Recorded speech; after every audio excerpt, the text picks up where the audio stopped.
Imagine a sky that is no longer blue, but a bruised canvas of crimson and black, split open by veins of fire. The ground beneath your feet, once solid and dependable, now trembling without end, groaning as if the world itself is in its final agony. Great cities, with temples that once kissed the clouds, now fold into the earth like paper, and from the horizon the ocean, which for millennia was a giver of life, rises into an impossible wall of dark water, a liquid mountain moving with unnatural speed, coming not to cleanse but to erase. In a single, terrible night, a continent larger than South America, home to 64 million souls, is swallowed by fire and sea, vanishing from the face of the earth forever.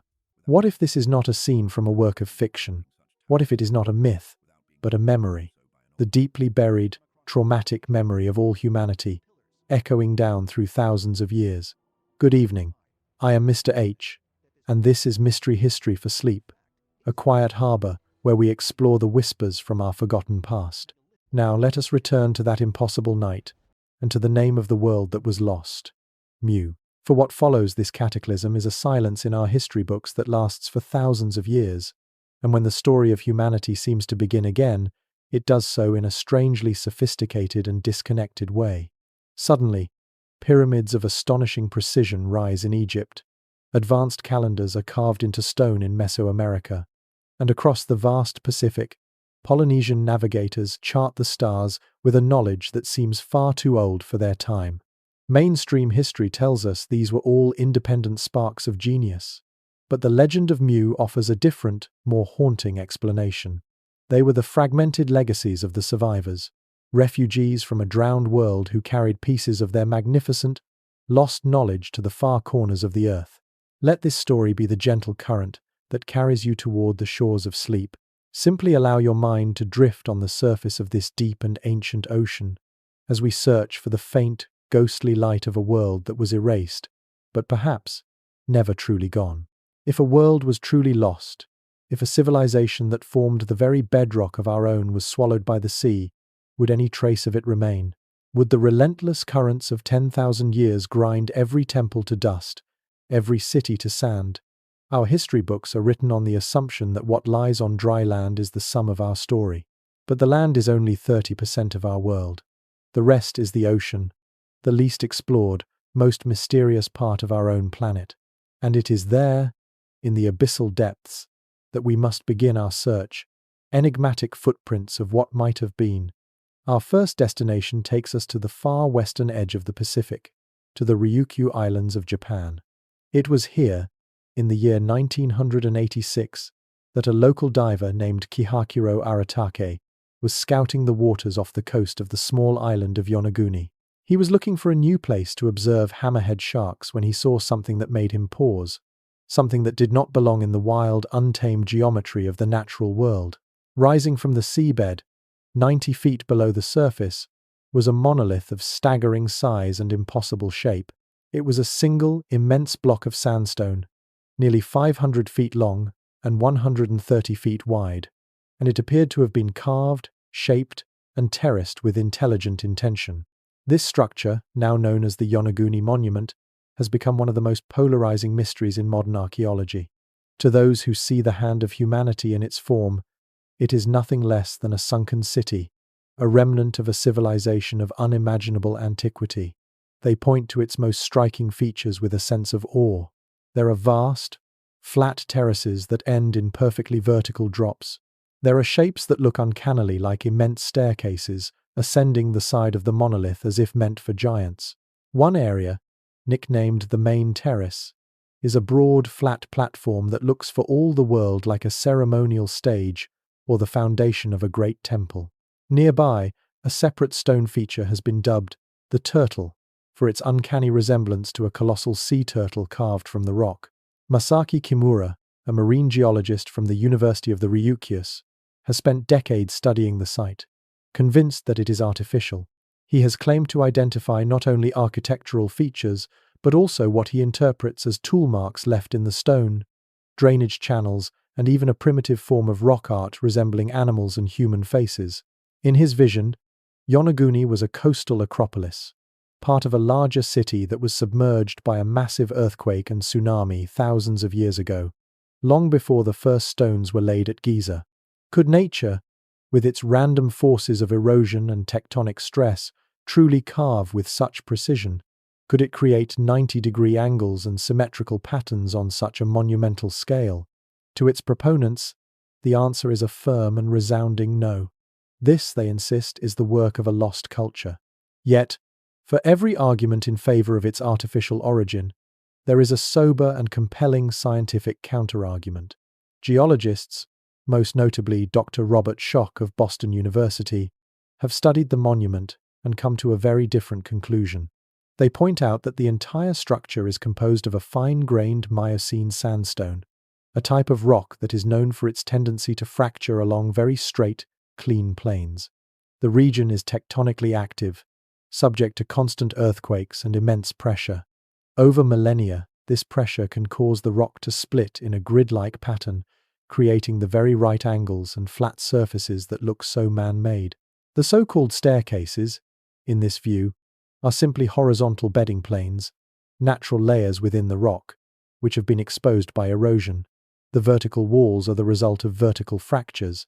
They argue that while the structure is magnificent and unusual, it does not require a human hand to explain its existence. Dr. Schoch himself concluded that the monument is primarily a natural formation, though he did not entirely rule out the possibility that ancient humans may have used the strange, natural shape and modified it for their own purposes. And so we are left with a profound paradox 90 feet beneath the waves. A structure that looks designed, yet is explained by geology. An arrangement of stone that feels sacred, yet is attributed to the blind forces of the planet. Is it simply a trick of the light and the mind, our innate human tendency to see patterns and intention where none exist? Or is it something more, a whisper from a time so distant, a culture so alien to our own, that we can no longer even recognize its handiwork for what it is? The monument of Yonaguni remains silent, offering no easy answers, standing as a lonely, submerged guardian at the gateway to our mystery. Our search for these underwater traces now takes us halfway around the world, from the Pacific to the Atlantic, off the coast of a small island in the Bahamas called Bimini. For the pattern of submerged stone structures is not confined to one ocean. It is a global phenomenon, and each new discovery adds another layer to the question of what our planet might have looked like in the deep past. It was in 1968 that divers exploring the shallow, crystal-clear waters off the north shore of Bimini came across an astonishing sight. Lying in just 18 feet of water was what appeared to be a road, a pavement, or the foundation of a massive wall, stretching for nearly half a mile in a perfectly straight line before curving gently into a J-shape. This feature, known as the Bimini Road, is composed of hundreds of massive, roughly rectangular limestone blocks, some as large as 16 feet across. They are fitted together with a precision that seems to defy natural explanation. The discovery caused an immediate sensation, in part because it seemed to fulfill a prophecy by the American psychic Edgar Cayce, who had predicted that remnants of the lost city of Atlantis would be discovered in that very area in 1968 or 1969. For decades, the Bimini Road became a focal point for those searching for lost civilizations. Divers and researchers who argue for its artificial origin point to evidence they believe proves it was built by intelligent hands. They claim the road is composed of at least 2, and in some places 3, distinct layers of stone, suggesting a complex construction process. They have presented photographs of what they claim are tool marks on the blocks, as well as stones that appear to have been deliberately propped up or supported by smaller wedge stones, a classic technique in ancient masonry. Some have even argued that the entire structure was once part of a much larger complex, perhaps a harbour wall or a sea wall designed to protect a coastal city that has since been completely submerged. The sheer scale and orderly arrangement of the stones, they insist, cannot be the result of random natural processes. It looks like a pavement, it feels like a pavement, and therefore it must be a pavement. However, just as with Yonaguni, the scientific community has offered a detailed and persuasive natural explanation. Geologists have identified the stones of the Bimini Road as a classic example of beach rock.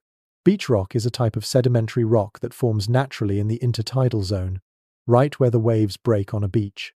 In this zone, sand, shells, and other debris can become cemented together by calcium carbonate that precipitates out of the seawater. This process creates a hard, flat pavement that perfectly mirrors the shape of the original coastline. Over time, as sea levels rise or the coastline changes, this layer of beach rock can be submerged. As the rock is subjected to the immense pressures of water and tectonic movement, it fractures. And because of the nature of its composition, it often fractures along straight lines and at right angles, breaking the single pavement into a series of smaller, regular, pillow-shaped blocks that look exactly like a man-made road. Scientists have pointed out that every feature of the Bimini Road is consistent with the natural formation and fracturing of beach rock. The multiple layers can be explained by multiple periods of beach rock formation at different sea levels. The supposed tool marks are often indistinguishable from natural erosion patterns, and carbon dating of the shells within the rock only tells us the age of the material itself, which is a few thousand years old, not the age of any supposed construction. A road that leads from nowhere to nowhere, built by the patient forces of nature, yet mirroring the very patterns of a human harbour wall. Is it a mere coincidence, a geological illusion that happens to fool our pattern-seeking eyes? Or does the ocean sometimes remember how we build, and in its own slow geological time, mimic our forgotten creations? From a possible road in the Atlantic, our journey must now take us to a potential city off the coast of India, into the murky waters of the Gulf of Cambay. This discovery is perhaps the most profound, the most challenging to our established timeline of history, and also the most uncertain. In the year 2001, India's National Institute of Ocean Technology was conducting a routine survey of the seafloor, mapping pollution in the Gulf. But their side-scan sonar equipment began to pick up something completely unexpected. Deep beneath the waves, in water over 100 feet deep, the sonar painted a picture of immense geometric structures, regularly spaced and stretching for over 5 miles. The images seemed to show the foundations of a massive city. Subsequent dredging operations in the area brought up a collection of artifacts that stunned the researchers. They recovered pieces of pottery, beads, sections of fossilized wood, and even human teeth and bones. The real shock came when a piece of the recovered wood was sent for carbon dating. The result came back, 9,500 years old.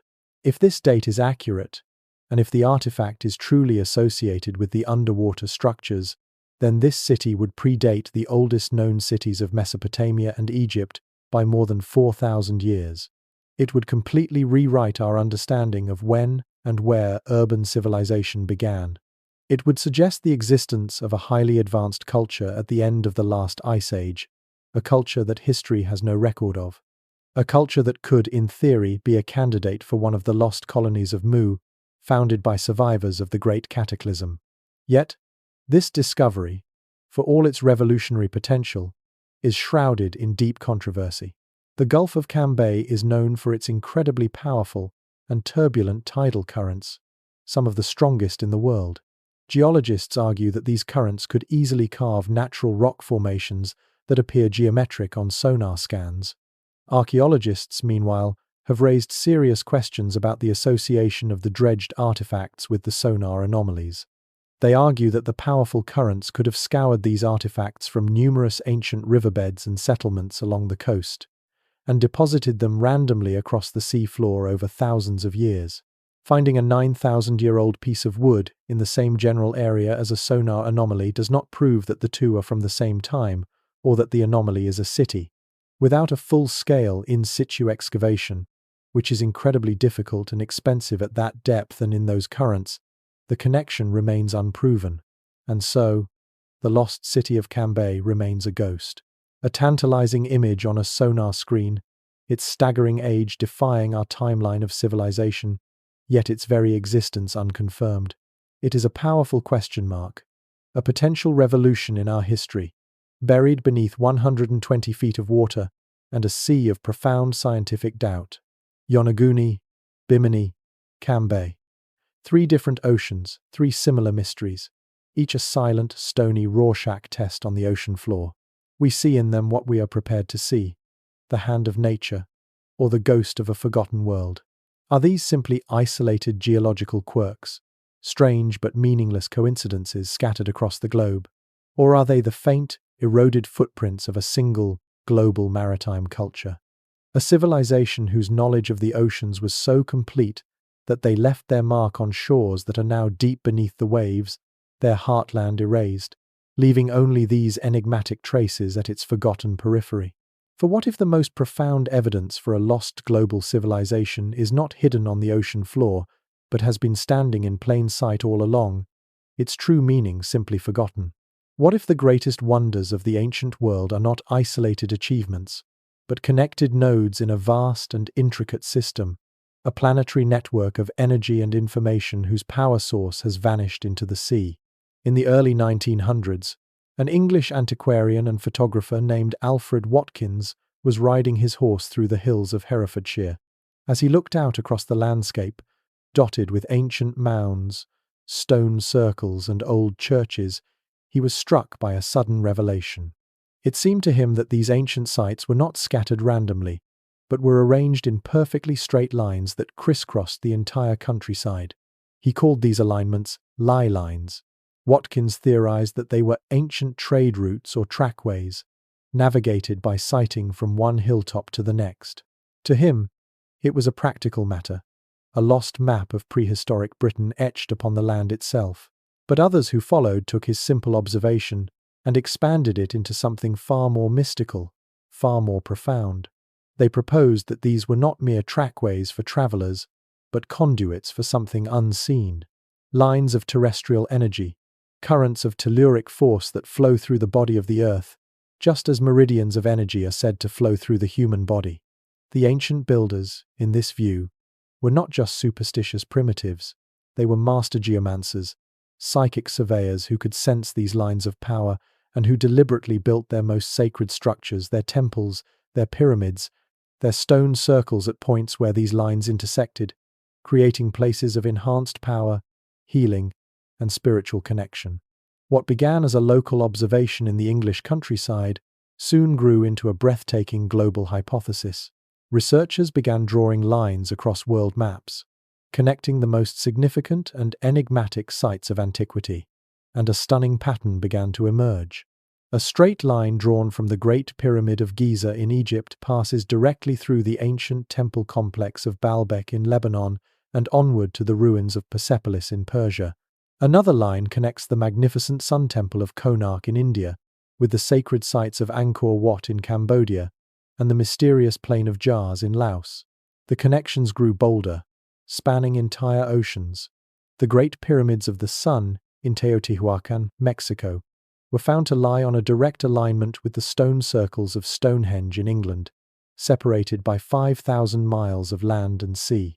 And Easter Island, that most remote and lonely outpost of megalithic culture, was found to be a nexus point, aligning with other sacred sites across the Pacific and into the mountains of the Andes. Suddenly, the world's ancient wonders no longer seemed like the isolated works of disconnected cultures. They appeared to be elements of a single, unified design, a planetary grid of immense scale and precision. The builders of Giza, in this vision, were not strangers to the builders of Teotihuacan. They were working from the same map, the same celestial blueprint, the same lost science of place and power. This idea of a harmonious global grid, a symphony of sacred geometry, is a beautiful and inspiring one. But every symphony has its discordant notes, and the planetary grid has a dark and dangerous side. In the 1960s and 70s, the biologist and researcher Ivan T. Sanderson began to investigate a series of strange disappearances of ships and aircraft around the world. As he plotted these incidents on a map, he discovered that they were not random. They seemed to be concentrated in 12 specific areas, which he dubbed the Vile Vortices. These 12 points were spread symmetrically across the globe, 5 in the northern hemisphere, 5 in the southern, plus the north and south poles. They seemed to be points where the fabric of our reality wore thin, places of extreme magnetic anomaly, spatial distortion, and gateways perhaps to other dimensions. 2 of these vortices are infamous: etched into our popular culture as bywords for unexplained mystery. The first, of course, is the Bermuda Triangle. Located off the southeastern coast of the United States, this stretch of the Atlantic is the legendary graveyard of countless ships and planes. The story of Flight 19 is perhaps the most famous. On a clear afternoon in 1945, 5 United States Navy torpedo bombers took off from Fort Lauderdale, Florida, on a routine training mission. They were never seen again. Radio transmissions from the flight leader grew increasingly confused and disoriented. He spoke of malfunctioning compasses, of a sky that looked wrong, of being utterly lost in waters he knew intimately. A rescue plane sent to search for them also vanished without a trace.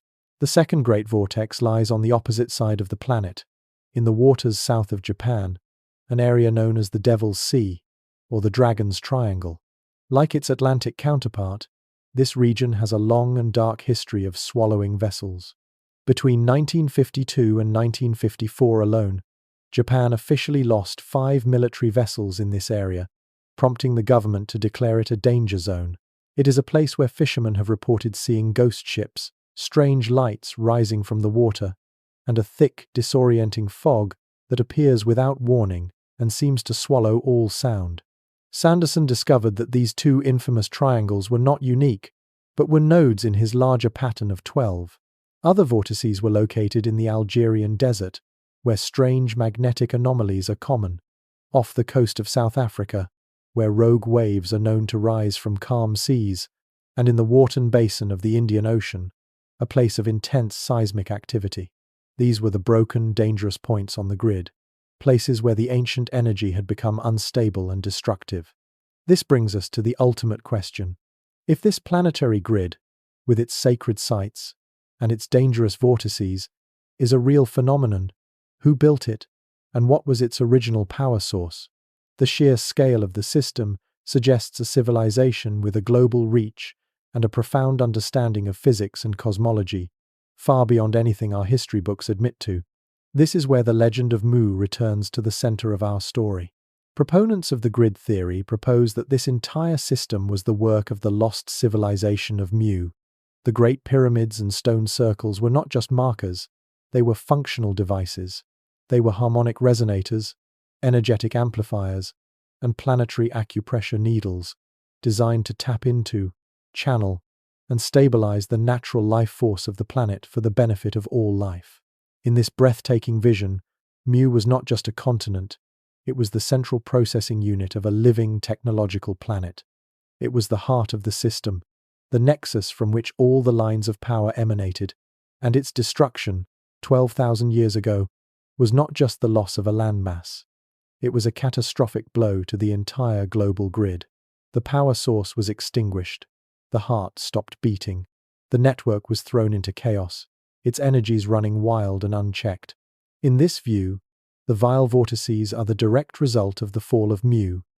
They are the broken circuits, the shorting out points in a planetary machine that is now running without its central governor. The disappearances in the Bermuda and Dragon's triangles are the modern-day casualties of a cataclysm that happened in the deep past. Of course, we must pause and allow the quiet voice of modern science to offer its perspective.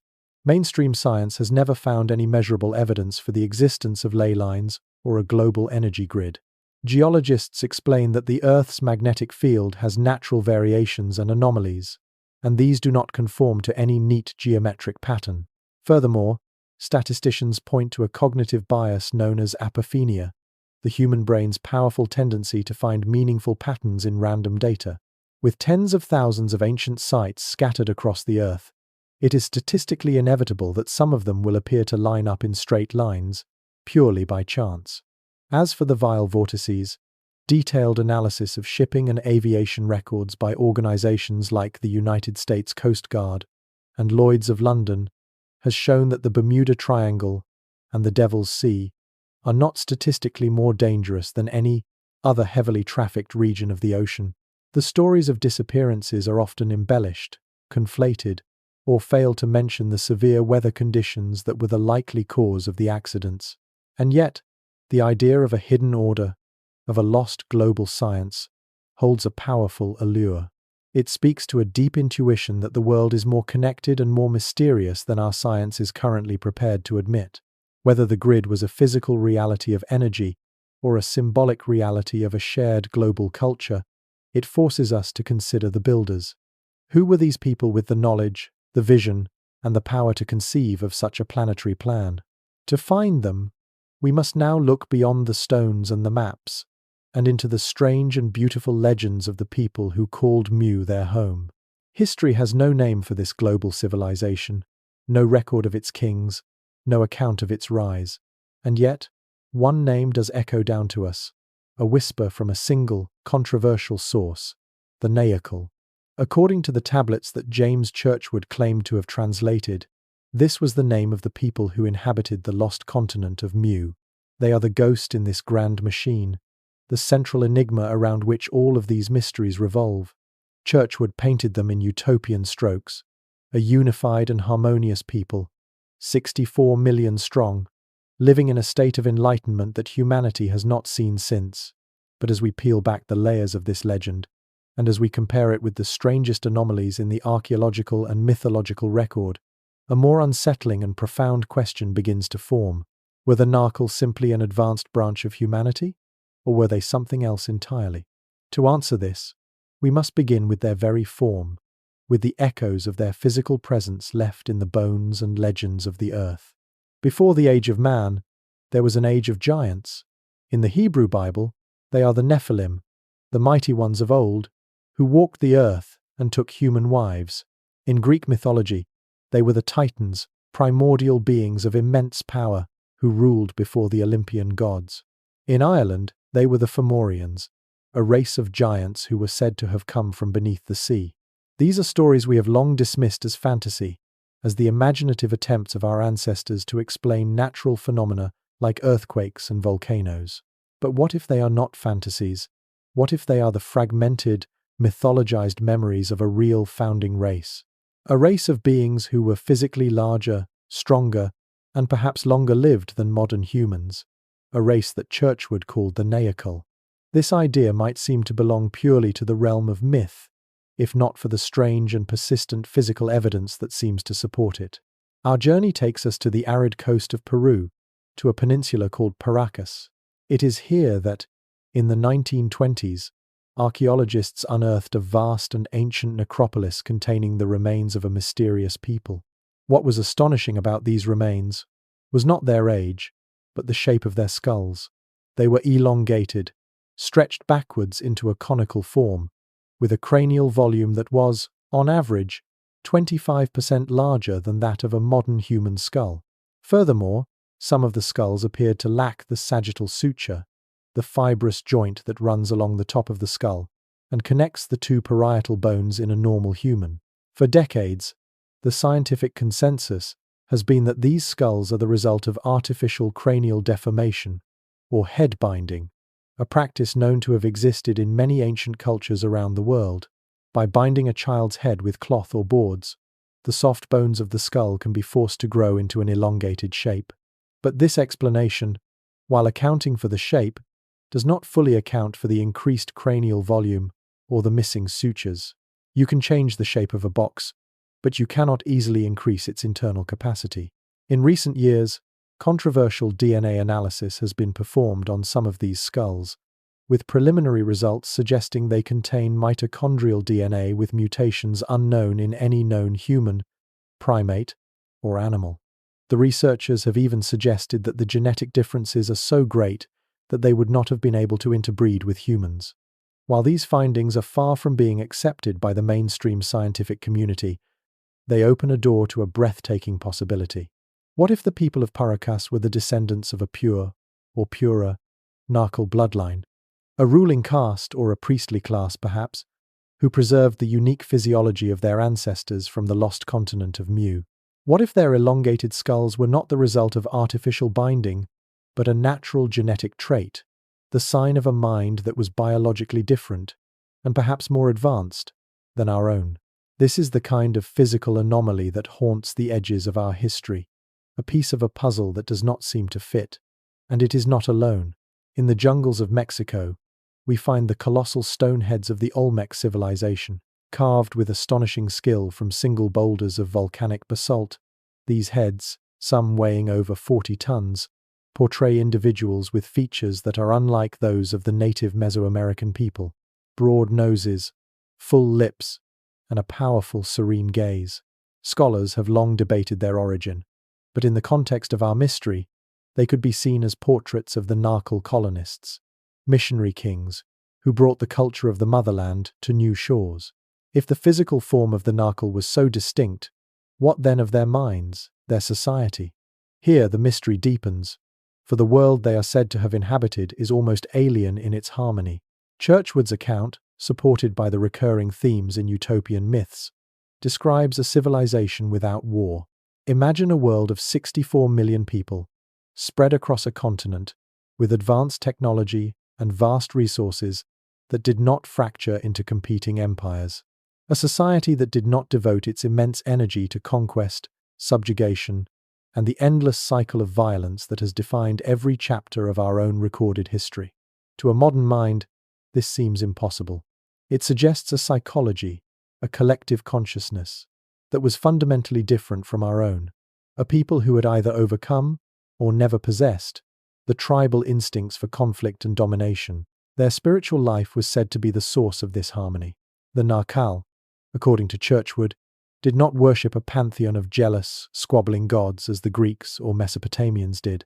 They revered a single, all-pervading force, the Great Spirit or the creative essence of the universe, of which every living thing was a part. This was not a religion of faith and fear, but a spiritual science, a direct understanding of the interconnectedness of all things. We see echoes of this worldview in the surviving philosophies of many indigenous cultures. The concept of mana in Polynesia, the sacred life force that inhabits all things. The idea of prana in India, the cosmic energy that is the breath of life. The Chinese concept of the Tao, the natural order that flows through the cosmos. Are these all independent philosophical developments? Or are they the surviving fragments of a single, unified understanding that was the state religion of Mu? A worldview where science and spirituality were one and the same, where to understand the laws of physics was to understand the mind of God. This holistic understanding would have extended to their relationship with the planet itself. The legend paints a picture of a civilization that lived in perfect symbiosis with nature. Their agriculture was advanced, using sophisticated irrigation to create abundance, but it was done without depleting the soil or destroying ecosystems. Their cities were laid out in harmony with the stars and the natural landscape. They were master ecologists, who saw the earth not as a resource to be exploited, but as a living partner to be respected. A race of physically distinct, potentially giant beings. A society without war. A spiritual science of cosmic unity. A perfect harmony with nature.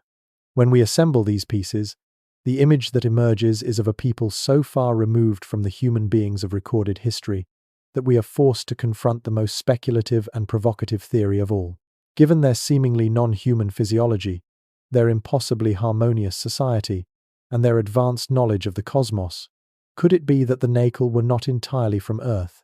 This is the point where our mystery intersects with the ancient astronaut hypothesis. This theory suggests that in our deep past, extraterrestrial beings visited our planet and played a role in the development of life and civilization. Across the world, the oldest myths seem to tell this very story. The Sumerians wrote of the Anunnaki, those who from heaven to earth came, who taught humanity, agriculture, and kingship. The Andean people spoke of Viracocha, a civilizing god who emerged from Lake Titicaca and taught the arts of stonemasonry and astronomy. The Maya and the Aztec revered Quetzalcoatl, the feathered serpent, a god who descended from the sky to bring knowledge and law. What if Mu was the original point of contact? The first great colony, a joint venture between a nascent terrestrial race and visitors from the stars. This would explain everything: the advanced knowledge, the unique physiology, the harmonious society. The Narkal, in this scenario, were a hybrid race, the first children of Earth and the stars. Of course, we must anchor ourselves, for a moment, in the firm ground of mainstream science. There is currently no accepted genetic or archaeological evidence to support the existence of giants or a non-human race in our past. The elongated skulls of Paracas, while fascinating, are still widely considered by most anthropologists to be the result of artificial head binding, a cultural practice, not a biological trait. And the ideals of a utopian society without war are a common feature in the mythology of many cultures, likely representing a projection of our own longings for a more perfect, peaceful past, rather than a historical reality. Yet the questions remain, and the anomalies refuse to disappear. So we are left with a choice of mysteries. Were the Nacl an idealized memory of what humanity could be at its best, a golden age of our own making, remembered and embellished through the long millennia, or were they truly something other? A people whose story is not just a lost chapter of Earth's history, but of galactic history as well. The answer may lie not in their bones, but in the knowledge they left behind. A legacy written in stone and symbols, a library of silent monuments that we are only now, perhaps, beginning to learn how to read. Every great legend has its architects. Every whispered truth has a first voice that dared to speak it. The grand and haunting story of Mu, with its sunken cities and its star-born race, did not simply survive the millennia intact, carried down to us in a pure, unbroken chain of memory. The version of the legend that we know today is largely a modern reconstruction, a magnificent and controversial tapestry woven together by the minds of two obsessive, brilliant, and deeply unconventional men. They were separated by decades and by oceans, but they were united by a single, radical conviction that the accepted history of the world was a lie. To understand the origins of the myth, we must first understand the origins of the mythmakers. Were they prophets who stumbled upon a suppressed truth, or were they merely products of their time, building a grand fantasy from misunderstood fragments and a deep desire to believe? Our investigation now turns from the what to the who, to the strange and compelling lives of the men who gave Mu its modern name. Our story begins in the latter half of the 19th century, in the sweltering, untamed jungles of the Yucatan Peninsula. This was an age when archaeology was still more adventure than science, a pursuit for rugged romantics, treasure hunters, and visionaries. And in this world, there was no figure more romantic or more visionary than Augustus Le Plongeon. He was not a conventional scholar who spent his days in dusty libraries. He was an explorer, a physician, a pioneering photographer who made some of the first visual records of the great Maya cities like Chichen Itza and Uxmal, his glass plate images capturing their pyramids still half swallowed by the relentless green of the jungle. At the time, the Maya were still a profound mystery to the outside world. Their elegant and complex system of hieroglyphic writing was a closed book. No one in the modern world could read it. While mainstream academics struggled and failed, Le Plongeon, with supreme confidence, declared that he had cracked the code. And as he delved into the carvings on temple walls and the painted figures in the few surviving Maya codices, he claimed to have found a story far older and far more tragic than the history of the Maya themselves. He found, he said, repeated references to their ancestral homeland, a great island continent that had been destroyed in a terrible cataclysm and had sunk beneath the waves. They had called this land Mu. This was a radical claim that directly challenged the Egypt-centric view of history that dominated his era. Le Plongeon was convinced that the Maya were not only older than the Egyptians, but that they were the source of Egyptian civilization. His translations wove an epic and romantic tale to prove it. He spoke of two royal Maya siblings, Prince Ko and Queen Mu. He claimed to have found their tombs and even to have communed with their spirits. In his telling, after Prince Ko was tragically murdered, the grieving Queen Mu fled the collapsing civilization of Mu, sailing east across the Atlantic with a cadre of priests. She landed, he said, on the shores of the Nile, bringing with her the sacred mysteries and advanced knowledge of her lost homeland. There, in ancient Egypt, she was revered, deified, and remembered for all time as the great goddess Isis, while her slain brother became the model for the god Osiris. With this single, extraordinary narrative leap, Le Plongeon believed he had solved the greatest riddle of antiquity. The uncanny similarities he saw between Maya and Egyptian culture, the pyramids, the serpent symbolism, the use of bas-relief carving, were not coincidence. They were proof of a shared heritage, the fingerprints of the mother culture, Mu. He sent his findings, his photographs, and his translations to the leading academic societies of his day, fully expecting to be hailed as a genius who had rewritten the story of humanity. Instead, he was met with silence, ridicule, and outright rejection. The academic establishment saw him as a crank, a fantasist whose translations were based on nothing more than wishful thinking and a flawed understanding of the glyphs. They were, it turns out, correct. Decades later, in the late 20th century, when the Maya script was finally and properly deciphered through rigorous linguistic analysis, it was revealed that Le Plongeon's translations were almost entirely fanciful.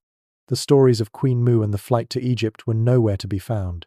Augustus Le Plongeon died in 1908, a broken and embittered man, his grand theory of Mu dismissed as the dream of an eccentric. The seed he had planted, however, did not die with him. It simply lay dormant, waiting for more fertile ground in which to grow. That ground was found decades later, in the mind of a man whose story was, if anything, even more incredible than Le Plongeon's. His name was James Churchward, a British-born adventurer, soldier, and wanderer. Churchward found himself stationed in colonial India in the late 1800s, a land steeped in ancient traditions and guarded secrets. According to his own account, during his time there, he befriended a high-ranking temple priest, a wise old man who saw in Churchward a spirit worthy of trust. This friendship, Churchward claimed, became the key that unlocked the history of the world. One day, the priest led him deep into a temple sanctuary and revealed an object that no outsider was meant to see. From a hidden recess, he brought out a set of ancient tablets. They were not made of heavy stone, but of a sun-baked clay composite, making them surprisingly light. Their surfaces were covered with lines of intricate symbols, a form of writing unlike any script Churchward had ever encountered. The priest explained that these were the legendary Nakal tablets, written in the Naga Maya language, the original tongue of all humanity. It was a language so ancient, the priest said, that only 2 other men in all of India could still understand it. These tablets, he insisted, told the story of the lost motherland. Mu, fascinated beyond measure, Churchward made a bargain.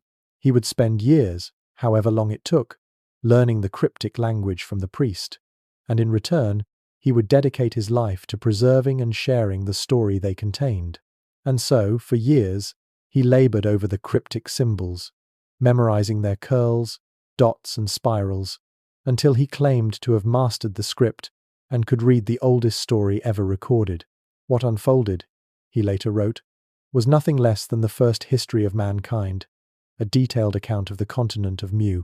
He described it as a vast land of rolling plains and great rivers, located in the middle of the Pacific Ocean, stretching from the Marianas Islands to Easter Island. It was home, the tablets said, to a magnificent black race called the Nakal, who numbered over 64 million and lived in 7 major cities under a single, unified government and religion. The tablets spoke of a civilization whose science far surpassed our own. They had mastered agriculture, astronomy, and navigation, but most importantly, they understood the primary forces of nature, harnessing the Earth's hidden energies for power and transportation. Then, around 12,000 years ago, this paradise was annihilated.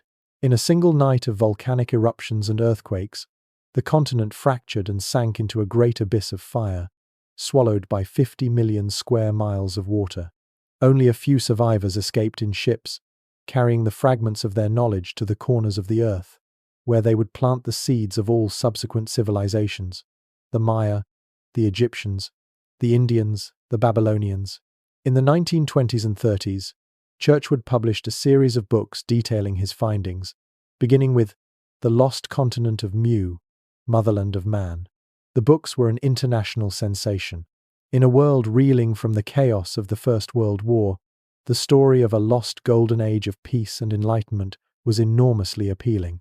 Readers were captivated by his maps of the sunken continent and his descriptions of the wise and noble Nakal. Yet, Churchward's story suffered from the same fatal flaw as Le Plongeon's.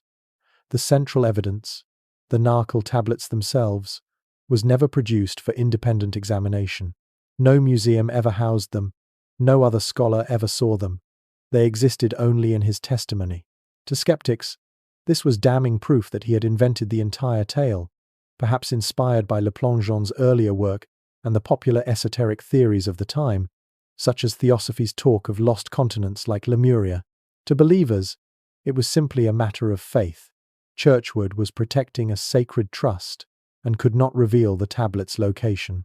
Thus, the modern legend of Mu was born, not from an ancient unbroken myth, but from the minds of these two strange and driven men.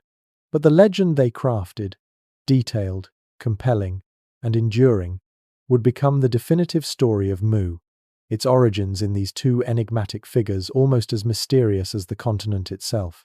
From the esoteric whispers of Indian temples and the ambitious dreams of 19th-century explorers, our search for Mu must now turn to the hard evidence of stone. If a great motherland truly sank beneath the Pacific, reason dictates that its highest peaks might have survived the flood, becoming the lonely islands that dot the ocean today. And if this were true, then we would expect to find on these final outposts the most profound and enduring remnants of that lost civilization. There is no place on Earth that fits this description more perfectly, or more hauntingly, than a tiny, triangular dot of volcanic rock in the southeastern Pacific. It is the most isolated inhabited place on our planet, a silent world of wind-swept grasslands and stark volcanic cones, 2,000 miles from any continent. We call it Easter Island. Its people call it Rapa Nui. And if it is not the last surviving piece of Mu, then it is a place that holds a mystery of equal magnitude. To approach Easter Island from the sea is to witness one of the most surreal and imposing sights in the world. For along its coasts, standing like lonely sentinels against the infinite blue, are the Moai. They are colossal statues of stylized human figures, carved from the island's volcanic tuff. Nearly 900 of them are scattered across this tiny island, their presence utterly dominating the landscape. They are not portraits in the traditional sense. They are archetypes, each with the same elongated nose, strong brow, and thin, solemn lips set in an expression of profound, unshakable tranquility. Their bodies are often buried up to the shoulders, as if they have been standing there since the land itself was born, and with few exceptions, they all share one deeply unsettling feature. They stand with their backs to the ocean, their gaze fixed permanently inland, as if watching over something, as if they are not looking out for approaching ships, but guarding the very soul of the island itself. The first and most obvious mystery of the Moai is one of pure, brute force logistics. The largest of the completed statues towers over 33 feet tall and weighs more than 80 tons, the equivalent of a modern diesel locomotive. These giants were carved, often in one single piece, from the rock of a volcanic crater called Rano Raraku. They were then transported for miles across the island's rugged, uneven terrain and erected onto massive stone platforms called ahu. The Rapa Nui people who accomplished these feats had no wheels, no draft animals, and no metal tools. When the first European explorers arrived and asked the islanders how their ancestors had moved these colossal stones, the answer they received was simple, direct, and impossible. They said the statues had walked. The elders explained that the priests and chiefs of old had possessed a sacred power, a spiritual force known as mana, and through chants and rituals, they could command the Moai to walk from the quarry to their platforms, shuffling across the land under their own power. For centuries, this explanation was dismissed as a charming but primitive folktale. Modern researchers proposed more practical solutions, suggesting the statues were dragged on wooden sledges or rolled on logs. Yet, these theories have problems. The island's resources, particularly large trees, were scarce, and the immense friction would have required a workforce of a size that seems unsustainable for such a small population. Then, in the 21st century, archaeologists Terry Hunt and Carl Lipo proposed a radical new idea based directly on the old legend. They demonstrated that by carefully shaping the base of a statue and using 3 teams of rope pullers, it was possible to rock a Moai replica from side to side, causing it to pivot forward in a shuffling, walking motion. The oral tradition of the islanders, it turned out, was not a metaphor. It was a literal instruction manual. But this elegant solution, while compelling, does not entirely banish the mystery. Along the ancient abandoned roads that crisscross the island, one finds dozens of fallen moai, lying face down in the dirt, abandoned mid-journey. If the walking technique was so efficient, why did so many fail so catastrophically? The conventional explanation is that this represents a society in decline, pushing its resources to the breaking point. But the legend of Mu offers a different, more poignant interpretation. What if the Rapa Nui were not inventing a new technique, but desperately trying to remember an old one? What if their ancestors from the motherland of Mu did possess a more advanced science, a knowledge of acoustics, resonance, or levitation that allowed them to move massive stones with ease? And what if, after the cataclysm and the centuries of isolation, that knowledge was fading? Perhaps the walking with ropes was a last-ditch effort, a brute force method invented by a people trying to replicate the miracles of their ancestors, their failures littering the landscape as a testament to a science that was lost. The fallen giants, in this view, are the tragic symbols of a fading memory. If the moai are the island's silent, physical body, then an even deeper mystery represents its lost mind. Scattered among the few surviving artifacts of the Rapa Nui people are a small number of wooden tablets, covered in a beautiful and completely unique form of writing. This is the Rongorongo script. Its glyphs are elegant, flowing pictographs of birds, fish, plants, and celestial symbols, carved in long lines. What makes it so extraordinary is the system of reading, known as reverse boustrophedon. You read the first line from left to right, then you must turn the tablet 180 degrees to read the next line, which also runs from left to right. This process is repeated for every line. It is a system of writing found nowhere else on Earth. By the time ethnographers arrived in the 19th century, not a single person on the island could read it. The knowledge had been completely lost, a victim of the disease, slavery, and cultural collapse that had devastated the population. To this day, Rongorongo remains one of the last major undeciphered scripts in the world. It is a letter from the past that we cannot read. Scholars have long assumed it was an independent invention, a local creation with no connection to any other writing system. But when you place the glyphs of Rongorongo side by side with the glyphs from another of the world's great unsolved mysteries, the script of the Indus Valley civilization from modern-day Pakistan, an uncanny resemblance emerges. The Indus script, which also remains undeciphered, is filled with similar-looking signs. Stylized fish, bird-like figures, and abstract geometric patterns. The visual language feels hauntingly familiar. Two great mysteries, two unreadable languages, born from sophisticated civilizations and separated by 10,000 miles of land and ocean. Is this a staggering coincidence? The human mind in two different parts of the world independently creating similar-looking symbols? Or are we looking at two distinct, regional dialects of a single forgotten mother tongue, the written language of the Narkal, perhaps, surviving in two of their most distant colonial outposts, its meaning now lost to both? The mystery of Easter Island's past takes an even darker turn when we look at the society itself. The era of building the moai, the so-called Ahu Moai period, came to an abrupt and violent end. The island's oral traditions speak of a terrible civil war, a tribal conflict that led to the toppling of the statues and a descent into chaos. Out of the ashes of this collapse arose a new and bizarre religion, the Birdman cult. This was a society that had turned its back on the tranquil wisdom of the moai builders. The new center of power was the ceremonial village of Orongo, perched precariously on the edge of a volcanic crater. Here, every year, the leaders of the remaining tribes would select a champion to compete in a brutal and dangerous ritual. The champions had to climb down the sheer sea cliffs, swim a mile through shark-infested waters to the nearby islet of Motu Nui, and wait.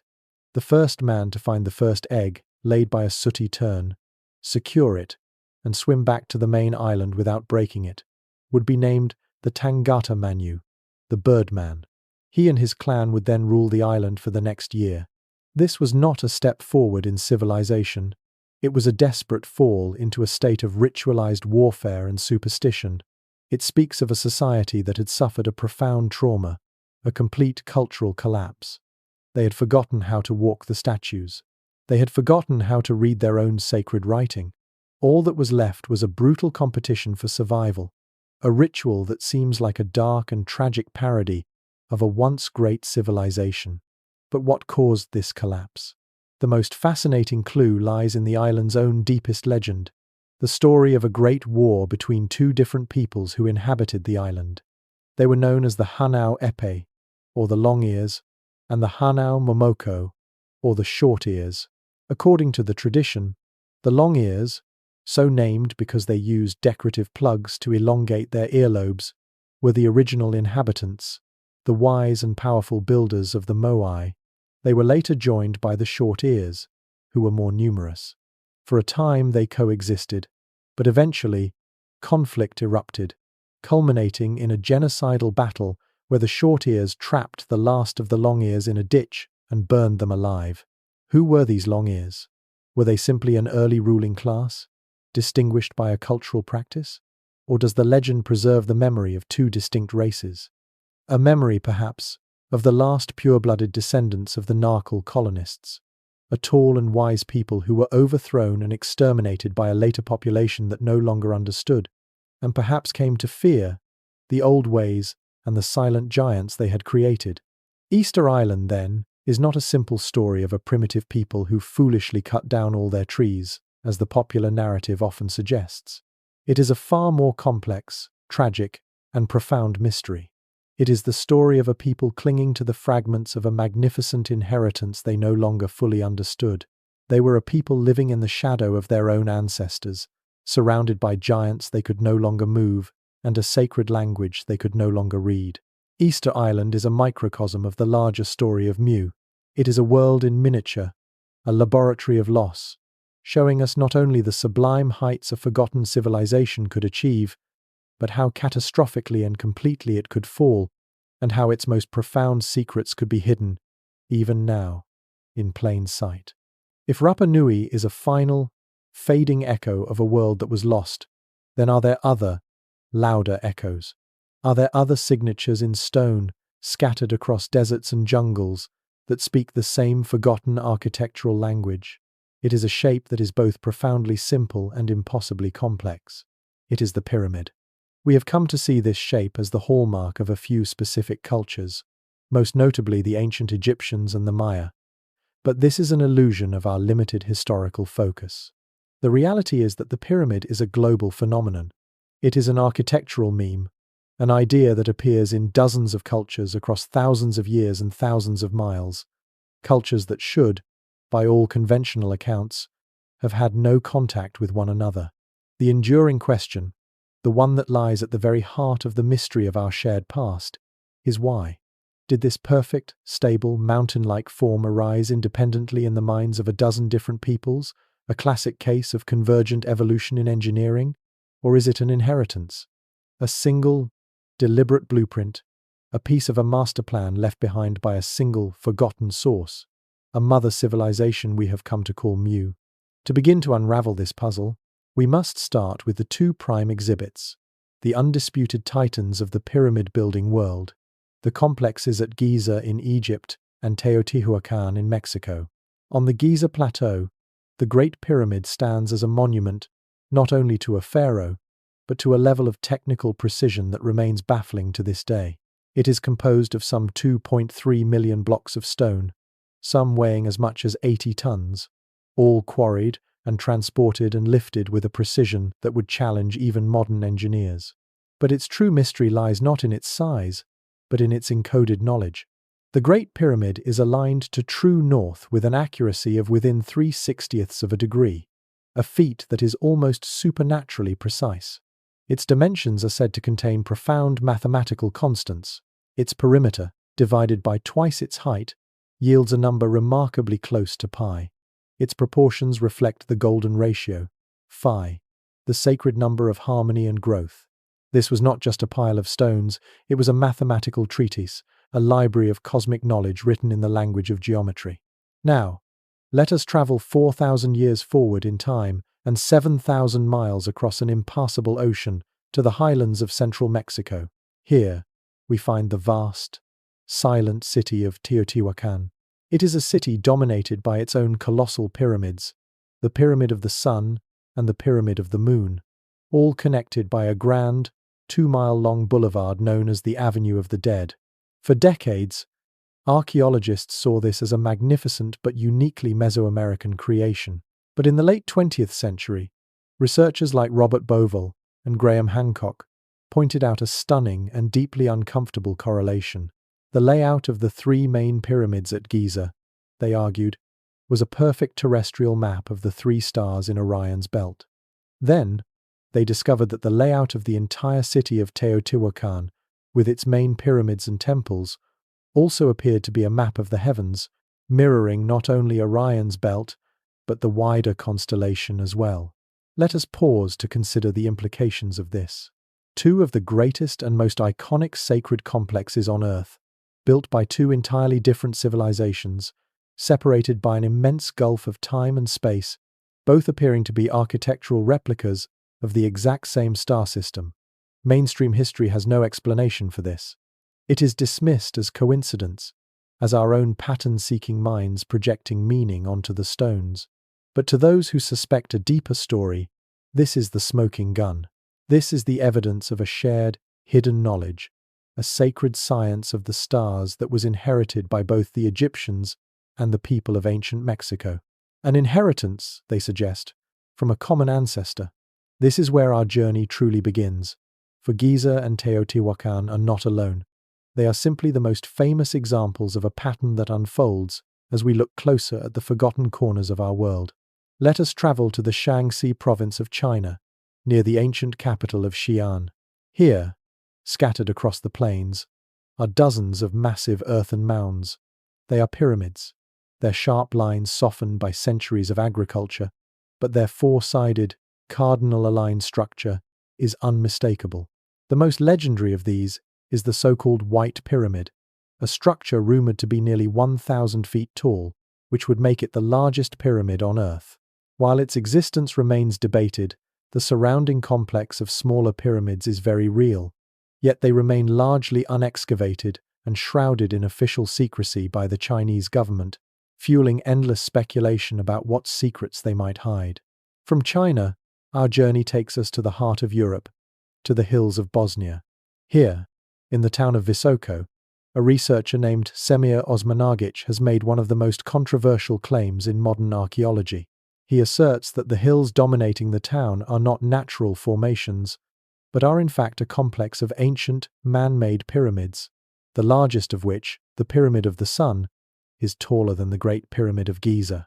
He has presented evidence of what he claims are blocks of a primitive, high-quality concrete covering the structure, as well as an extensive network of underground tunnels filled with strange artifacts. The global archaeological establishment has vehemently rejected his claims, insisting the hills are natural geological formations known as flatirons. Yet, the controversy itself is telling. It shows our willingness to see this shape, to find this pattern, even in the most unexpected of places, as if we are subconsciously searching for the missing pieces of a global puzzle. Our final destination on this tour of forgotten pyramids takes us to Indonesia, to a megalithic site called Gunung Padang. Perched atop a hill, it is a series of stone terraces, a place long held as sacred by the local people. But recent geological surveys of the hill beneath the terraces have revealed something astonishing. The data suggests that the hill itself is not natural, but is a multi-layered, man-made structure, a stepped pyramid built up over immense periods of time. Deep within it, sonar has detected hidden chambers and cavities. Core drilling has brought up organic material from these deeper layers that has been carbon dated to as far back as 20,000 years before the present. If these dates are correct, then Gunung Padang is not just a pyramid. It is by far the oldest large-scale man-made structure on Earth, built in the depths of the last ice age by a civilization whose existence is completely unknown to history. So the pattern deepens. China, Bosnia, Indonesia, all adding their voices to the chorus of Egypt and Mexico. This global distribution forces us to ask a more fundamental question. What were these structures for? The standard answer that they were tombs for kings or temples for gods seems utterly insufficient to explain this worldwide, obsessive, multi-millennial construction project. Perhaps we have misunderstood their function entirely. Researchers like Christopher Dunn have argued that the Great Pyramid of Giza was not a tomb at all, but a machine, a highly sophisticated power plant designed to draw resonant energy from the vibrations of the Earth itself and convert it into a usable form of power, using its granite and quartz-lined chambers to create a piezoelectric effect. This would explain the strange acoustic properties inside the king's chamber, which is tuned to resonate at specific, deep frequencies. It was not a burial chamber, in this view, but a resonance chamber.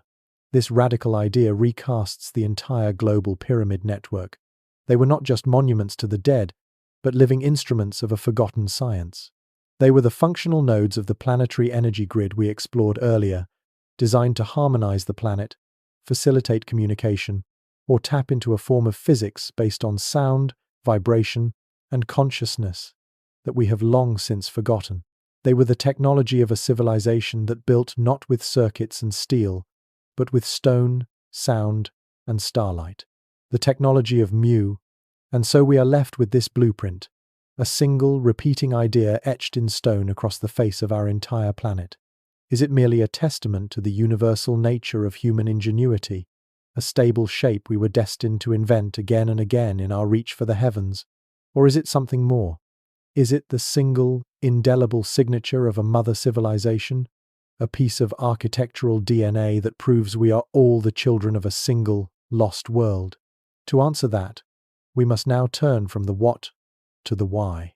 We must ask, what catastrophic event could have shattered this apparently global civilization?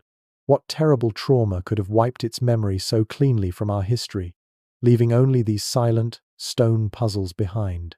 Every story of a golden age, every legend of a world of perfect harmony, must, by the laws of narrative and of nature, have its fall. We have explored the silent stones and the grand theories that speak of Mu's existence, but now we must turn to its end.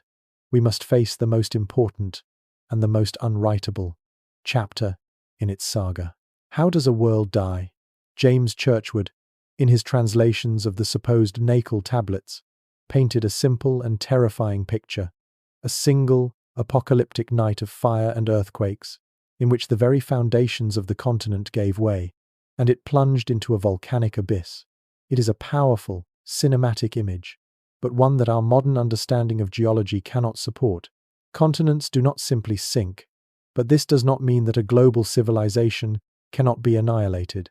The Earth is a violent and volatile planet, and its history is punctuated by catastrophes of a scale that dwarf our imagination. To find a plausible cause for the end of Mu, we must look beyond a simple sinking and into the Earth's own arsenal of destruction, and into the cold, dark skies above. We must explore the scenarios, each more terrifying than the last, for how our planet's first great civilization was brought to zero. Our first scenario begins not with a sinking, but with a shudder. The Pacific Ocean is defined by the most geologically active feature on our planet, the Ring of Fire. It is a vast, 40,000-kilometer-long horseshoe of tectonic boundaries, a seam in the Earth's crust where the planet's fury is most concentrated. Along this ring, more than 75% of the world's volcanoes smolder and 90% of its earthquakes tremble. For millennia, it may lie relatively quiet, a sleeping dragon coiled around the ocean basin. But what if, 12,000 years ago, the dragon awoke? Imagine a cascade failure on a planetary scale. It begins with a single, colossal event, perhaps the eruption of a supervolcano in the Indonesian archipelago, a blast 1,000 times more powerful than Krakatoa, injecting trillions of tons of ash and sulfur into the atmosphere. The shockwave from this eruption, propagating through the Earth's crust, destabilizes the already fragile tectonic boundaries of the ring. Suddenly, a chain reaction begins. The great volcanoes of the Andes, the Cascades of North America, the Kamchatka Peninsula, and New Zealand all begin to erupt in succession, a planetary chorus of fire and destruction. The sky worldwide darkens to a permanent twilight, black with ash. Sunlight is blocked, temperatures plummet, and a volcanic winter grips the globe. Photosynthesis fails, crops wither, and ecosystems collapse. Acidic rain, thick with sulfur, falls upon the land and the sea, poisoning the very water of life. And from the Ring of Fire itself, a far more immediate threat emerges. The massive earthquakes and volcanic flank collapses trigger a series of mega tsunamis, not just one, but dozens, radiating inwards from all sides of the Pacific Basin.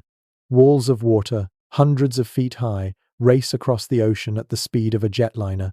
In this scenario, Mu, the great continent at the heart of the Pacific, is not sunk by a force from below, it is obliterated by an onslaught from all sides.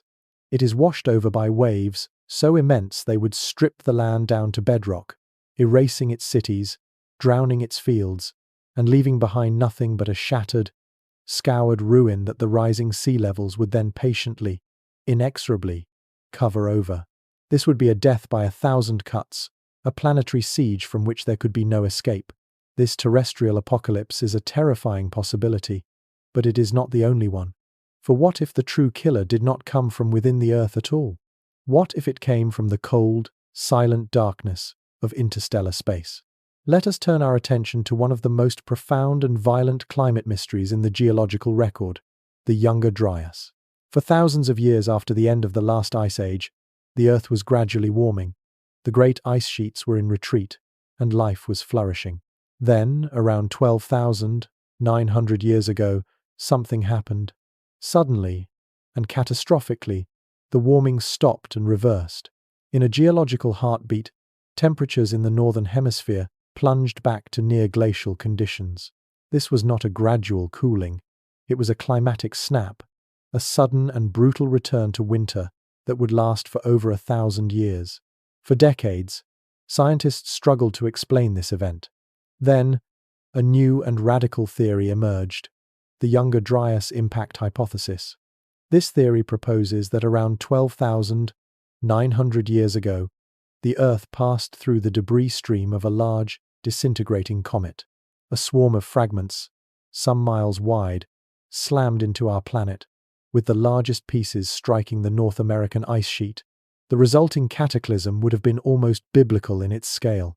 The initial impacts would have released more energy than all the nuclear weapons on Earth combined, instantly vaporizing millions of tons of ice and rock. This unleashed the first and most immediate agent of destruction, the flood. The instantaneous melting of the ice sheet created a freshwater flood of unimaginable volume, a torrent of water greater than all of the Great Lakes combined, that raged across the North American continent and poured into the oceans. This sudden, massive influx of fresh water would have disrupted the ocean currents that regulate our planet's climate, shutting down the Gulf Stream and plunging the world into a new ice age. This event provides a stunningly plausible scientific basis for the great flood myths that are found in nearly every culture on Earth. But the flood was only the beginning. The impacts would have thrown trillions of tons of debris into the atmosphere. As this material rained back down, the friction would have heated it to incandescence, turning the sky into a broiler and igniting continent-spanning wildfires. Across North America and Europe, geologists have found a thin, dark layer in the soil dating to this exact time, a black mat rich in charcoal, soot, and the telltale signatures of an extraterrestrial impact. Microscopic diamonds, melted glass spherules, and elevated levels of iridium. The world was on fire, and for those who survived the floods and the flames, a new horror awaited. The immense cloud of dust and smoke from the fires and the impact would have created an impact winter, blotting out the sun for years, even decades. This sudden, lightless winter was the final blow. It caused the extinction of more than 75% of the large megafauna of the Ice Age. The woolly mammoths, the saber-toothed cats, the dire wolves, all vanished. It was a true planetary reset, a great forgetting. A global, high-tech maritime civilization like Mu would have been uniquely vulnerable. The mega tsunamis generated by the impacts would have scoured their coastlines, and the subsequent collapse of the global climate would have destroyed their sophisticated agricultural society.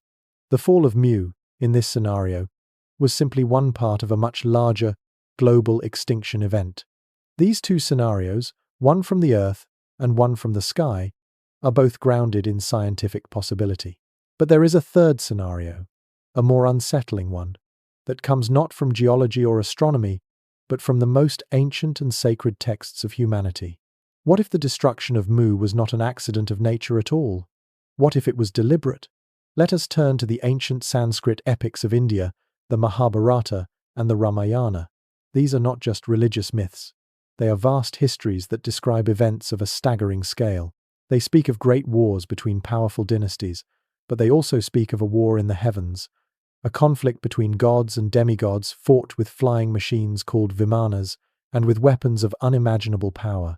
The texts describe the effects of these weapons with chilling, almost modern precision. They speak of the weapon of Brahma, an incandescent column of smoke and flame, as bright as 10,000 suns that rose in all its splendor. They describe how its use caused the winds to turn foul, the seas to boil, and the bodies of the slain to be so burned as to be unrecognizable. The survivors' hair and nails fell out, and the land was poisoned for years to come. For decades, these passages were seen as poetic hyperbole. But after the dawn of the atomic age in 1945, they took on a terrifying new meaning. The descriptions read like an eyewitness account of a nuclear detonation and its radioactive fallout. What if these were not just stories? What if, as the legends of the Narkal suggest, they were a civilization of immense, almost godlike power? A civilization that had unlocked the secrets of the atom 12,000 years ago. In this scenario, the destruction of Mu was not a natural disaster. It was a war. Perhaps it was a terrible civil war, a conflict between factions of the Narkal themselves, fought with technologies that shattered their own continent and poisoned the planet. Or perhaps, and this is an even more chilling thought, the destruction came from outside. If the Narkal were a hybrid race, a celestial experiment as we speculated earlier, perhaps their creators decided that the experiment had gone horribly wrong.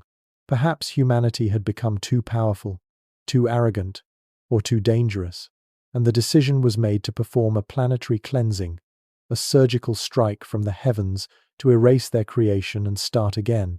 The destruction of Mu, in this view, was a deliberate, quasi-divine act of genocide, the memory of which survives as stories of vengeful gods and fire raining from the heavens. So we are left with a tapestry of trauma, 3 terrifying scenarios for the end of a world: a planet turning on itself in a cascade of fire and flood, a killer from the cosmos, a comet that brought an age of ice and darkness, or a deliberate act of war, a civilization undone by its own terrible power. Perhaps the truth incorporates elements of all 3. A cosmic impact could have triggered the cascade of volcanoes, and the survivors might have remembered this compound disaster as a war with the angry gods of the sky.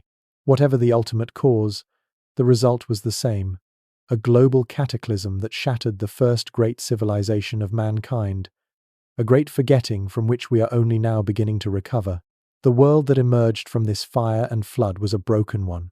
The survivors, scattered, traumatized, and stripped of their high science, would have clung to the fragments of their former glory. The great question that remains is, how does a civilization rebuild from zero? And what happens to its knowledge when it is passed down not through libraries and academies, but through the whispered fireside stories of a handful of refugees? That is the story of the survivors, the final and most human chapter in the legend of Mu. It is a narrative so grand, so all-encompassing, that it seems to answer every riddle of our past, connecting every isolated mystery into one unified whole. It is a story that feels true, in the way that all great myths feel true, speaking to a deep and ancient part of our souls that longs for a lost golden age. But there is another way to look at this mystery, another set of tools for exploring the past, another voice that speaks with a different kind of authority. This is the way of science. Let us see where this path leads, and what the Earth itself, and our own human story, tells us when we listen with the ears of a geologist, an archaeologist, and a geneticist. Our first and most fundamental piece of testimony comes not from human hands, but from the very planet we inhabit. The central claim of the Mu legend, as envisioned by Churchward, is that a vast continent in the Pacific Ocean sank beneath the waves. The science of plate tectonics, which is the very foundation of modern geology, tells us a different story. Imagine the Earth's crust, not as a solid, static shell, but as a collection of immense, cracked pieces of rock, like the shell of an egg, all floating on the hot, soft, slowly churning sea of the molten mantle beneath. These are the tectonic plates, and the rock that makes up these plates is of two fundamentally different kinds. There is the continental crust, the rock that forms our land masses. It is made primarily of granite and other light minerals. It is thick, old, and most importantly, buoyant. Then there is the oceanic crust, the rock that forms the floor of the oceans. It is made of dense, heavy basalt. It is thin, young, and it lies lower than the continental crust. Continents, made of their light, buoyant granite, float upon the denser mantle like great, wooden rafts upon the water. Oceanic crust, being denser, forms the basins in which that water collects. A law of geophysics, as fundamental as gravity, dictates that the lighter continental rock cannot simply sink into the denser rock of the mantle and the ocean floor, any more than a great aircraft carrier can spontaneously sink into the sea. Continents can be broken apart, they can drift, they can collide and raise up mountains, but this happens over immense spans of geological time, over millions and millions of years. They cannot, as a matter of physics, catastrophically sink into the abyss in a single night. When we use our modern technology, our sonar and satellite mapping, to peer beneath the waters of the Pacific, what we find confirms this completely. We do not find the flat, granitic plateau of a sunken continent. We find a dynamic and rugged landscape of dense, basaltic oceanic crust. We find the great mid-ocean ridges, where new crust is constantly being born from volcanic activity. We find deep, abyssal trenches, like the Mariana Trench, where old, cold oceanic crust is being recycled, subducted back down into the mantle. And the islands we see, Hawaii, Tahiti, Samoa, and even Easter Island, are not the surviving mountain peaks of a lost continent. They are volcanic islands, born from hotspots in the mantle, or from activity along the tectonic plate boundaries of the Ring of Fire. The testimony of the Earth is clear and unwavering. There is no missing continent in the Pacific. If the Earth's crust holds no memory of Mu, then perhaps, as we have wondered, the memory is held within us, encoded in the very fabric of our being, our DNA. Let us then call our second witness, the science of human genetics. In the last few decades, we have developed the incredible ability to read the genetic history of our species, to trace the epic journey of our ancestors as they spread out from their African homeland to populate the entire globe. By studying the genetic markers in modern and ancient populations, we can create a detailed and reliable map of human migration. And that map tells a story that is, once again, profoundly different from the legend of Mu. The genetic record shows, with remarkable clarity, that the great migrations that populated the world moved from the continents outwards. The Americas were settled by peoples migrating from Northeast Asia across the Bering Land Bridge, or perhaps along a coastal route, spreading downwards through North and South America. The vast expanse of the Pacific, the supposed heartland of Mu, was in fact the very last region on Earth to be settled by humans. The genetic trail of the Polynesian people, the greatest navigators of the ancient world, begins not in the middle of the Pacific, but in Southeast Asia, near Taiwan. From there, a great expansion, known as the Lapita culture, began around 3,500 years ago, spreading eastward, island by island, from Melanesia into the remote archipelagos of Polynesia, with the final islands like New Zealand and Easter Island being reached only within the last 1,000 years. The genetic map is unambiguous. The flow of human migration was out of the continents and into the islands, not the other way around. There is no evidence in our global DNA of a single central population from the middle of the Pacific spreading outwards to seed the civilizations of Egypt, Mexico, and India. The story written in our bones is one of slow, patient, and radiating expansion, not one of scattered, desperate survivors. This brings us to our final witness, a witness that speaks to the uncanny similarities in monuments and myths that make the Mu legend so compelling. This witness is the human mind itself. We have marveled at the global proliferation of pyramids, at the shared myths of a great flood, at the recurring symbols of serpents and spirals. Surely, these cannot all be coincidence. The scientific explanation is not one of a lost connection, but of a shared starting point. Human beings, whether they lived in the ancient Nile Valley or the highlands of Peru, all shared the same basic cognitive hardware. We shared the same brains, the same hands, the same eyes that looked up at the same sun, the same moon, and the same mysterious patterns of the stars. It is not surprising, then, that we independently arrived at similar solutions to similar problems. A pyramid is the most stable and logical way for a society without steel-frame technology to build a tall, impressive, and permanent monument that will not collapse under its own weight. It is a universal solution to a universal human ambition, to reach for the heavens. Likewise, the myths of a great flood are nearly universal, because the experience of catastrophic flooding was nearly universal. Most early civilizations grew up in fertile river valleys or on coastal plains, places that were prone to devastating, world-altering floods. It is only natural that this profound and recurring trauma would be encoded in their deepest and most sacred stories. And finally, there is the powerful psychological principle of apophenia, or patternicity. This is our innate and deeply human tendency to see meaningful patterns in random or meaningless noise. This is not a flaw in our thinking. It is a fundamental part of our creativity and our survival instinct. It is this instinct that allows us to see the shape of a bear or a hunter in the random scattering of stars, and to weave them into the great stories of the constellations. And it is this same instinct that allows us to draw lines between ancient sites on a map and see a global grid, or to see the face of a forgotten king in a natural rock formation. Our minds are built to find connections, to create stories, and to see a grand design, even where one might not exist. The Rapa Nui, the Egyptians, the Maya, the ancient Chinese, they were not inheritors of a lost science, but inventors of their own. It is a story of human resilience, of independent innovation, and of the universal workings of our own incredible minds. It is a story grounded in evidence, yet it is filled with its own kind of magic. But does this sober explanation mean that the legend of Mu has no value? Does it mean that our deep, intuitive longing for a lost, unifying past is nothing but a dream? To answer that, we must now step back from these two opposing paths and see if a deeper truth, a more complete story, can be found in the space that lies between them.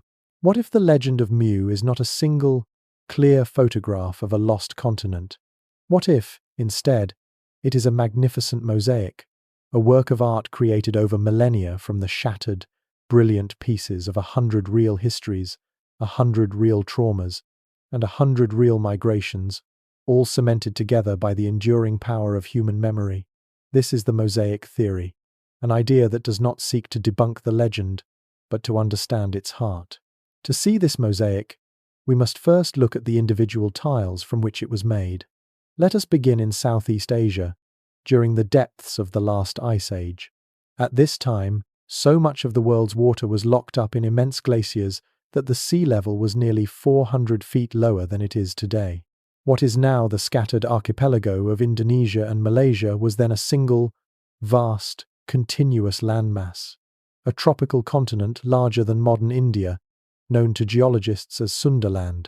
It was a world of sprawling rainforests, wide, meandering rivers, and fertile coastal plains teeming with life. And it was a world inhabited by human beings. For thousands of years, our ancestors lived and thrived in this lost paradise.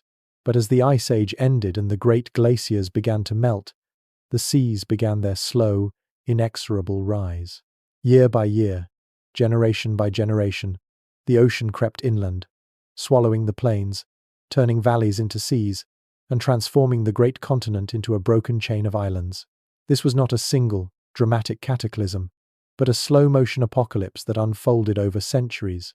It was a real world, lost to a real flood. The memory of this drowned homeland, passed down through countless generations of seafarers, would have been the first and the greatest tile in the mosaic of Mu. Now, let us travel to another ocean, to another drowned world. Let us look beneath the cold, grey waters of the North Sea. Here too, during the Ice Age, A great plain connected what is now Great Britain to the mainland of Europe. This was Doggerland, a landscape of gentle hills, marshes, and forests, home to herds of mammoths and the Mesolithic hunters who pursued them. We know this world was real, because even today, fishing trawlers drag their nets across the seabed and bring up the bones of these extinct beasts and the beautifully crafted flint tools of the people who lived there. Like Sunderland, Doggerland was slowly consumed by the rising seas, but its end was far more violent. Around 8,200 years ago, a massive underwater landslide off the coast of Norway triggered a catastrophic tsunami that swept across the last remnants of this land, drowning it in a single, devastating event. Here, then, is another tile for our mosaic, another real memory of a homeland swallowed by the waves, this time with the added trauma of a sudden, violent end. And the tiles keep coming. The oral traditions of the Polynesian people themselves, the greatest navigators of the Pacific, are filled with stories of ancestral homelands, like the mythical Hawaii, that sank beneath the sea as a result of divine anger or great storms. These stories may be the distant memories of real geological events, such as the collapse of volcanic islands or the slow sinking of coral atolls, events that are common in the volatile Pacific. From the Americas, the myths of the Aztec tell of their origin in a land called Aztlan, an island in a lake from which they migrated. The legends of the Andes speak of a great flood that covered the land around Lake Titicaca. From Mesopotamia to the Hebrew Bible, the story of a world-cleansing deluge is one of the oldest and most powerful in the human record. How do these separate, real memories, the slow drowning of Sunderland, the tsunami that ended Doggerland, the volcanic collapses in the Pacific, the river floods of Mesopotamia, all merge into one great legend of a single lost continent called Mu? This is the patient, creative work of human memory and oral tradition. Imagine ancient seafarers, the inheritors of the Sunderland memory, traveling and trading across the oceans. In a distant port, they hear a local story of a great flood. They recognize the familiar themes of loss and survival, and in the retelling, the two stories begin to blend. A traveler from a Pacific island, whose own myths speak of a sunken ancestral home, hears the story of Doggerland from a European trader and sees it as another version of his own people's history. Over hundreds and then thousands of years, as these stories are told and retold, they shed their specific, local details. The name Sunderland is forgotten. The location of Doggerland becomes vague. The stories merge. The many drowned lands become one great, archetypal drowned land. The many different ancestors become one noble, founding race, the Narkle.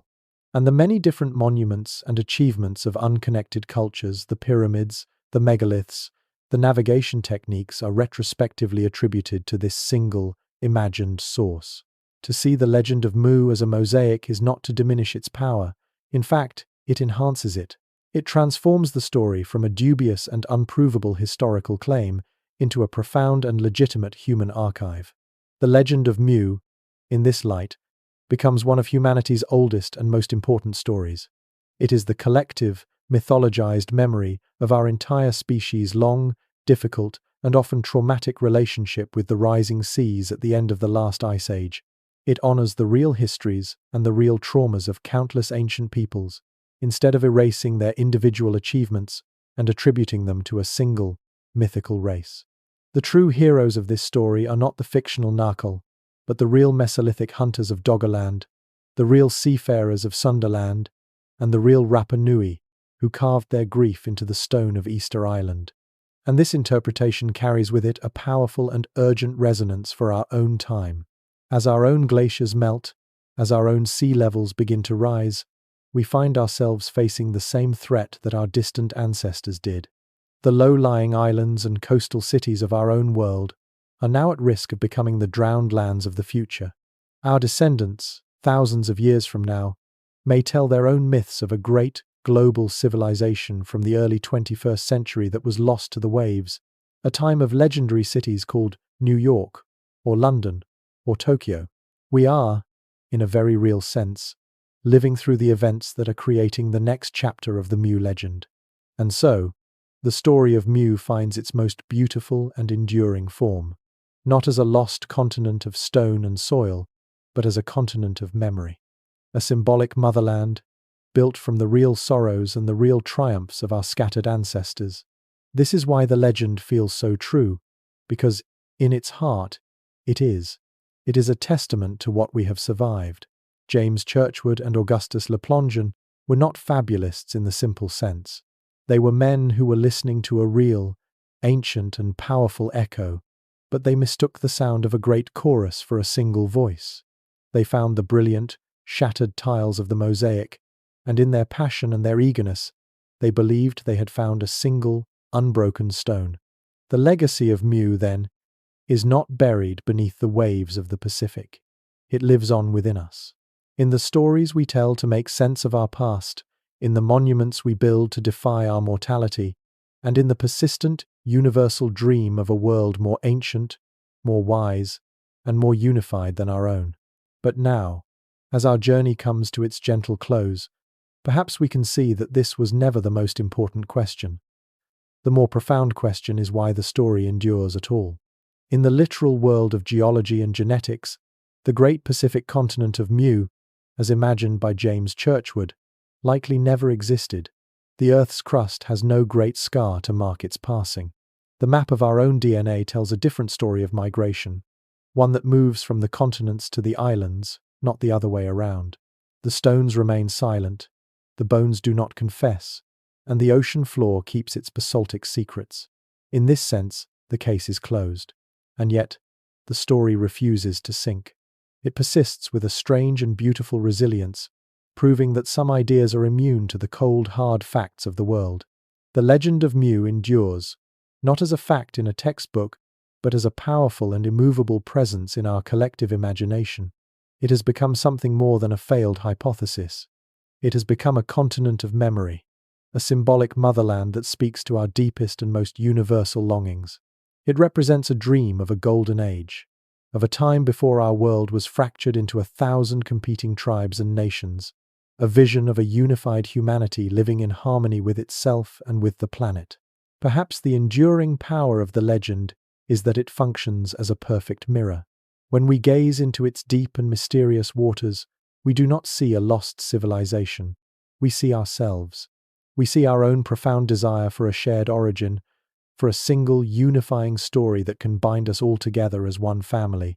We see our own modern anxieties reflected in its apocalyptic fall, our fears of climate change, of rising seas, of a civilization so advanced that it risks bringing about its own destruction. And we see our own innate and wonderful curiosity, our need to believe that there are still great mysteries left to be solved, that the map of our world is not yet complete, and that there are still wonders waiting to be discovered just beyond the edge of our knowledge. So, as the gentle waves of our story recede, and the profound quiet of the night settles around you, the question of Mu is no longer mine to ask, but yours to dream upon. Whether it was a continent of stone or a continent of memory, its purpose for us tonight has been served. Real or not, it has brought us here, together, to this peaceful moment at the edge of sleep. Let the arguments and the evidence dissolve. Let the mystery dissolve into wonder, and let that wonder be the final, gentle current that guides you into a deep and restorative peace. The ocean keeps its secrets, and tonight, so may you.